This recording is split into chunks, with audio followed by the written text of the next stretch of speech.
Le petit chien dormait sur ses jambes croisées en tailleur. Elle le tenait d'une main et lui caressait la tête entre les deux oreilles de l'autre. Ils se réchauffaient mutuellement et, dans le garage froid et sombre de sa grand-mère, elle voguait sur un petit nuage d'apaisement. Sa grand-mère était restée un petit moment avec elle, le temps que le petit bout engloutisse son jambon. Elle aussi, même si réticente au début, avait fondu pour lui et l'avait couvert de câlins. Clara avait même pu revoir sur son visage amour et tendresse. Les mêmes qu'avant elle lui destinait, mais qui s'étaient, avec les années, transformés en reproches et agacements. Pour dire vrai, maintenant, elle aurait préféré ne plus venir en vacances chez elle, mais ses parents avaient affirmé que ça lui briserait le cœur. Alors elle venait.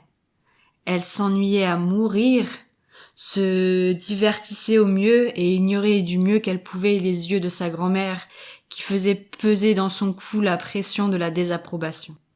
Elle s'assoupissait presque elle-même, toujours caressant la boule de poil immobile, quand sa grand-mère ouvrit doucement la porte du garage. « J'ai ressorti le vieux ordinateur de papy, et son imprimante, » chuchota-t-elle.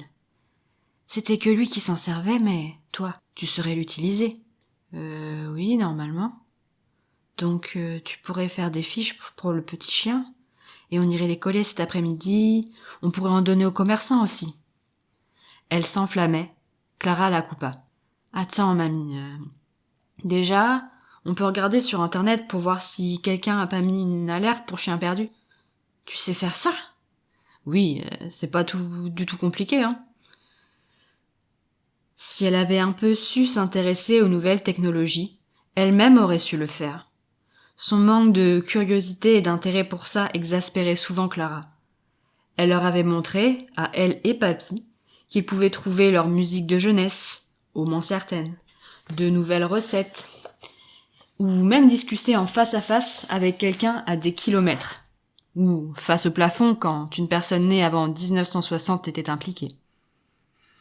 Malheureusement, après la mort de papy, l'ordinateur avait été oublié au fond d'elle ne savait quelle armoire et se couvrait sûrement d'une bonne couche de poussière aujourd'hui. Pourtant, Clara distinguait, du coin de l'œil, que sa grand-mère l'observait taper sur son téléphone avec attention et une sorte d'admiration. « Là, je crois que c'est lui !» Elle tourna le téléphone vers sa grand-mère, qui le prit avec hésitation entre ses deux mains ouvertes pour éviter de ne toucher un bouton ou l'écran et d'éteindre l'appareil. « Oui, on dirait bien lui !» Clara reprit le téléphone et fronça les sourcils de concentration. Il s'appelle Poupi, et l'alerte a été posée à 3 heures ce matin. Il a dû passer la nuit dehors, pauvre petit chou. Il y a un numéro ? Ses maîtres doivent être inquiets. Oui, tu l'appelles ? Sa grand-mère hocha une fois la tête et pivota sur ses talons. Elle revint avec le téléphone fixe, composa le numéro que Clara lui dictait. Pendant que sa grand-mère discutait au téléphone avec une voix de femme inconnue, Clara caressait pour la dernière fois le petit Poupi. Il allait lui manquer, et elle espérait que ces humains prendraient bien soin de lui, qu'il ne s'était échappé cette fois que par erreur et inadvertance.